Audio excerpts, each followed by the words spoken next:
असलामुअलैकुम प्यारे दोस्तों, क्या हाल है जी। तुसां वेखदे पे हो मेरा यूट्यूब चैनल गाल मुहाड़ पंजाबी विलाग 009।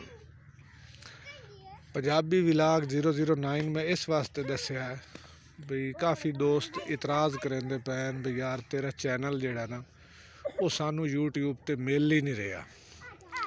तो उन्हां वास्ते मेरा पैगाम ये है कि जी वड्डा डबल ए वड्डे ते एल गाल फिर स्पेस दे के एम वड्डा UHAR छोटा गाल मुहाड़ तुसां इस तरह करके लिख सो तो चैनल वाजे नज़र आवे सी, फिर उन्होंने सबसक्राइब कर लवे। जेड़े दोस्त गाल मुहाड़ नहीं लिख सकते वो पंजाबी विलाग 009 लिख सन तो चैनल वाजे होवे सी। अच्छा, अज की वीडियो का मकसद ये है तो मैं अगले दिन भी दस्या कि असां वो जेड़े गट्टू पौधों के उत्ते चाड़े हुए हैं लहा ले, क्योंकि मौसम हुण चेंज हो गया, हुण कोरे का कोई चांस नहीं, ठंड बनी वधी है। अज तो वैसे अल्लाह का करम है कि सारे बदल आए हुए हैं और कोई कलील कणी जड़ी है वो आंधी खली है। तो अज 2 बजे की हल्की फुल्की बारिश भी दसी हुई ने और रात को 7 बजे तो लैके सुबह तक भी बारिश का इम्कान है।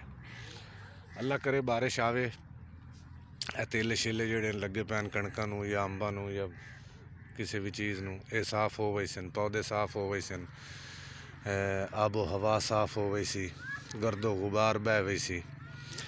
तो वैसे वीडियो का जोड़ा अज मकसद आई वो ये है कि जेड़े पौधे आपां लकड़ी नाल कज्जे हैं, ढाली दियां लकड़ी हो गई, पराली हो गई, कसौंगड़ा वगैरह, वो भी हुण लहावन का टाइम अव्वल आ गया है। जिमें यह सामने पौधा कज्जे खला और सामने 2 पौधे कज्जे खले, ये हुण असां ये लहींदे बने है, गट्टू लहा लिया तो हुण लकड़ी लहींदे बने है।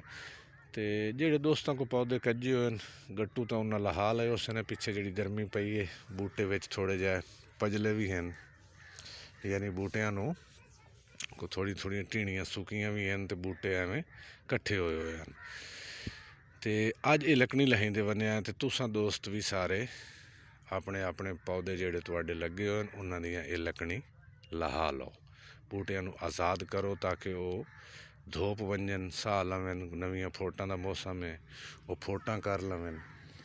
जिस तरह यह पौधे असां कज्जे हुए हैं ए सामने वाले, तो ये असां हुण इन्हां दा वो लहा लिया गट्टू वगैरह। तो मैं तुहानूं विखाया भी आई भी इन्हां दा वो होंदे पैन बूर निकले हुए आई, वो बूर भी असां त्रोड़ दिता। तो हुण जनाब ये असां इस नूं लहाइंदे बने हैं। सारे दोस्त चैनल नूं सबसक्राइब करे सन, घंटी के बटन नूं दबाई सन। बहुत बहुत शुक्रिया, थैंक यू, अल्लाह हाफिज़।